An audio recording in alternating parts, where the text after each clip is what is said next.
ओम शांति। प्रातः मुरली। बाप दादा मधुबन। मीठे बच्चे, तुम्हारा फर्ज है सबको स्थायी सुख और शांति का रास्ता बताना। शांति में रहो और शांति की बख्शीश इनाम दो। प्रश्न है, किस गुह्य राज को समझने के लिए बेहद की बुद्धि चाहिए? उत्तर है, ड्रामा की जो सीन जिस समय चलनी है उस समय ही चलेगी। इसकी एक्यूरेट आयु है। बाप भी अपने एक्यूरेट टाइम पर आते हैं। इसमें 1 सेकंड का भी फर्क नहीं पड़ सकता है। पूरे 5000 वर्ष के बाद बाप आकर प्रवेश करते हैं। ये गुह्य राज समझने के लिए बेहद की बुद्धि चाहिए। गीत है, बदल जाए दुनिया ना बदलेंगे हम। ओम शांति। रूहानी बच्चों प्रति रूहानी बाप बैठ समझाते हैं, बच्चों को रास्ता बताते हैं शांति धाम और सुखधाम का। इस समय सब मनुष्य विश्व में शांति चाहते हैं। हर एक इंडिविजुअल भी चाहते हैं और विश्व में भी शांति चाहते हैं। हर एक कहते हैं मन की शांति चाहिए। अब वह भी कहाँ से मिल सकती है? शांति का सागर तो बाप ही है, जिससे वर्षा मिल सकता है। इंडिविजुअल भी मिलता है, होलसेल भी मिलता है, यानी सबको मिलता है। जो बच्चे पढ़ते हैं समझ सकते हैं।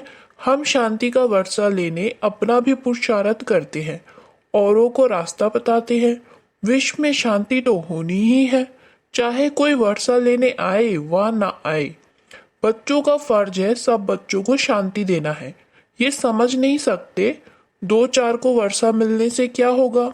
कोई को रास्ता बताया जाता है, परंतु निश्चय न होने कारण दूसरों को आप समान बना नहीं सकते।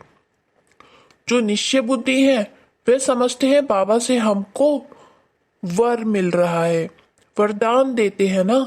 आयुष्मान भव, धनवान भव भी कहते हैं। सिर्फ कहने से तो आशीर्वाद नहीं मिल सकती। आशीर्वाद मानते हैं तो उनको समझाया जाता है तुमको शांति चाहिए तो ऐसे पुरुषार्थ करो, मेहनत से सब कुछ मिलेगा। भक्ति मार्ग में कितनी आशीर्वाद लेते हैं। माँ बाप, टीचर, गुरु आदि सबसे मांगते हैं हम सुखी और शांत रहें, परंतु रह नहीं सकते क्योंकि इतने ढेर मनुष्य हैं, उनको सुख शांति मिल कैसे सकती। गाते भी है शांति देवा। बुद्धि में आता है, हे परमपिता परमात्मा हमको शांति की बख्शीश करो।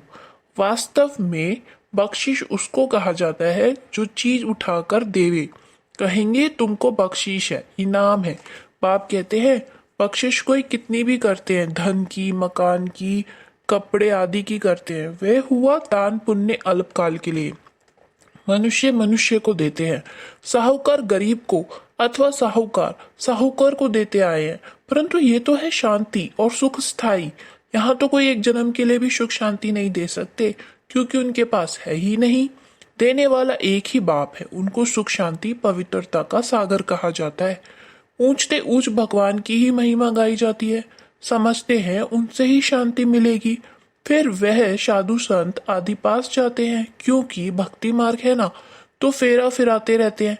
वह सब है अल्पकाल के लिए पुरुषार्थ। तुम बच्चों को अभी वह सब बंद हो जाता है। तुम लिखते भी हो, बेहद के बाप से 100% पवित्रता सुख शांति का वर्षा पा सकते हो।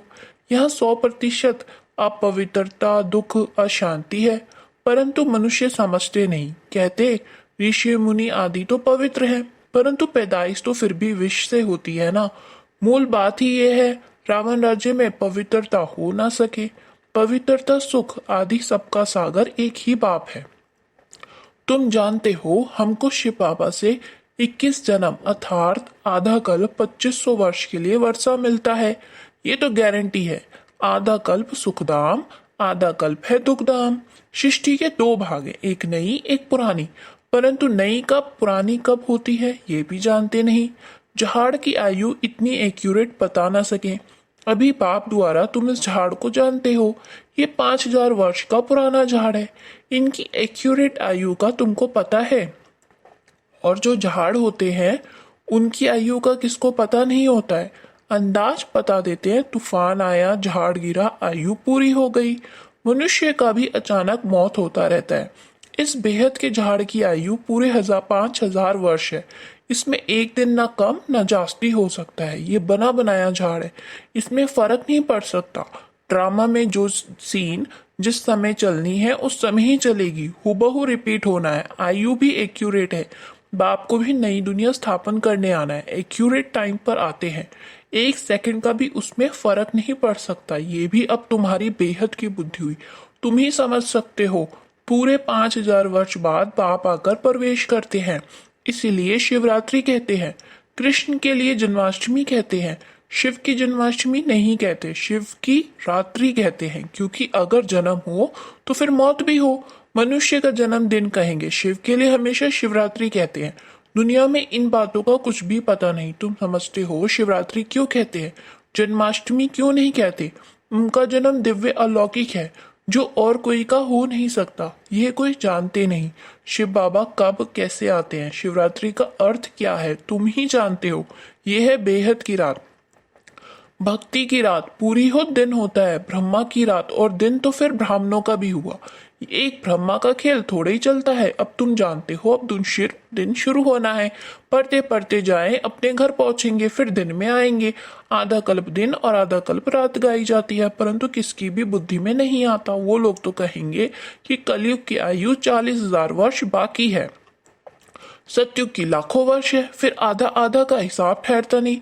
कल्प की आयु को कोई भी जानते नहीं। तुम सारे विश्व के आदि मध्य अंत को जानते हो। ये 5,000 वर्ष के बाद सृष्टि चक्र लगाती रहती है। विश्व तो है ही, उनमें पाठ बजाते बजाते मनुष्य ही तंग हो जाते हैं। ये क्या, कल्प की आयु भी बढ़ा दी है? अभी तुम बच्चे बाप से सम्मुख पढ़ रहे हो, अंदर में भासना आती है। हम प्रैक्टिकल में बैठे हैं। पुरुषोत्तम संगम युग को भी जरूर आना है। कब आता है, कैसे आता है, ये कोई भी नहीं जानते। तुम बच्चे जानते हो तो कितना गदगद होना चाहिए। तुम ही कल्प कल्प बाप से वर्षा लेते हो, अर्थात माया पर जीत पाते हो, फिर हारते हो। ये है बेहद की हार और जीत। उन राजाओं की तो बहुत ही हार जीत होती रहती है। अनेक लड़ाइयां लगती रहती हैं। छोटी सी लड़ाई लगती है तो कह देते अब हमने जीता। क्या जीता? थोड़े से टुकड़े को जीता। बड़ी लड़ाई में हारते हैं तो फिर झंडा गिरा देते। पहले पहले तो एक राजा होता है, फिर और वृद्धि होते जाते हैं। पहले पहले इन लक्ष्मी नारायण का राज्य था, फिर और राजाएं आने शुरू हुए। जैसे पॉप का दिखाते हैं, पहले एक था, फिर नंबरवार और पॉप भी बैठते गए। किसकी मृत्यु का तो ठिकाना ही नहीं है ना। तुम बच्चे जानते हो हमको बाबा अमर बना रहे हैं, अमरपुरी का मालिक बना रहे हैं। कितनी खुशी होनी चाहिए। यह है मृत्यु लोक, वह है अमर लोक। इन बातों को नया कोई समझ ना सके, उनको मजा नहीं आएगा जितना पुरानों को आएगा। दिन प्रतिदिन वृद्धि को पाते रहते हैं, निश्चय पक्का हो जाता है। इसमें सहनशीलता भी बहुत होनी चाहिए। ये तो आसुरी दुनिया है, दुख देने में देरी नहीं करते। तुम्हारी आत्मा कहती है हम अभी बाबा की श्रीमत पर चल रहे हैं, हम संगम युग पर हैं, बाकी सब कलयुग में हैं। हम अभी पुरुषोत्तम बन रहे हैं। पुरुषों में उत्तम पुरुष पढ़ाई से ही बनते हैं, पढ़ाई से ही चीफ जस्टिस आदि बनते हैं ना। तुमको बाप पढ़ाते हैं, इस पढ़ाई से ही अपने पुरुषार्थ अनुसार पद पाते हो।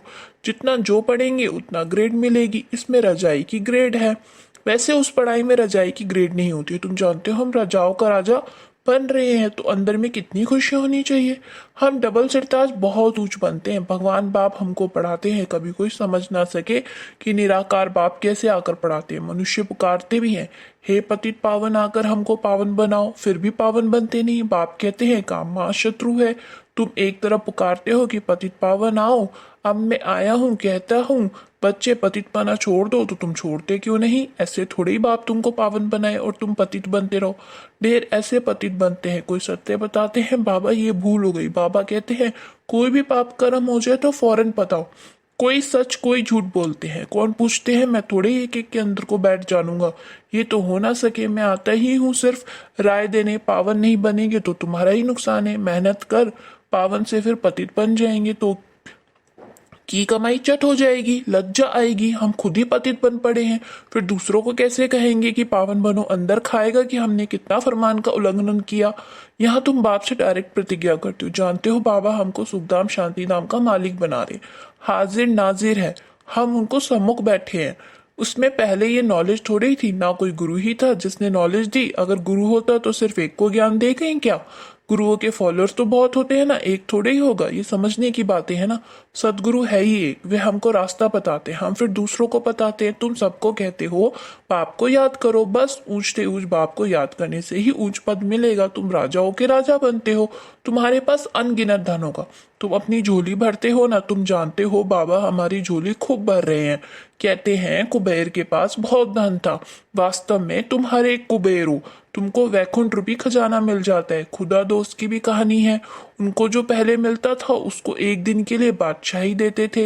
ये सब दृष्टांत है। अल्लाह माना बाप, वह अव्वल दिन रचता है, फिर साक्षात्कार हो जाता है। तुम जानते हो बरोबर हम योग बल से विश्व की बादशाही लेते हैं। अच्छा, मीठे मीठे सिकिलते बच्चों प्रति माता पिता बाप दादा का याद प्यार और गुड मॉर्निंग। रूहानी बाप की रूहानी बच्चों को नमस्ते। रूहानी बच्चों की रूहानी बाप दादा को नमस्ते। धारणा के लिए मुख्य सार है, इस आसुरी दुनिया में बहुत बहुत सहनशील बनकर रहना है। कोई गाली दे दुख दे तो भी सहन करना है। पाप की श्रीमत कभी नहीं छोड़नी है। डायरेक्ट पाप ने पावन बनने का फरमान किया है, इसलिए कभी भी पतित नहीं बनना है। कभी कोई पाप हो तो छिपाना नहीं है। वरदान है, परमात्मा मिलन द्वारा रूह रूहान का सही रिस्पांस प्राप्त करने वाले बाप समान बहुरूपी भव। जैसे बाप बहुरूपी है, सेकंड में निराकार से आकारी वस्त्र धारण कर लेते हैं, ऐसे आप भी इस मिट्टी की ड्रेस को छोड़ आकारी फरिश्ता ड्रेस, चमकीली ड्रेस पहन लो तो सहज मिलन भी होगा और रूह रेहान का क्लियर रिस्पॉन्स समझ में आ जाएगा। क्योंकि ये ड्रेस पुरानी दुनिया की वृत्ति और वाइब्रेशन से, माया के वाटर या फायर से प्रूफ है। इसमें माया इंटरफेयर नहीं कर सकती। स्लोगन है, दृढ़ता असंभव से भी संभव करा देती है। दृढ़ता असंभव से भी संभव करा देती है। ओम शांति।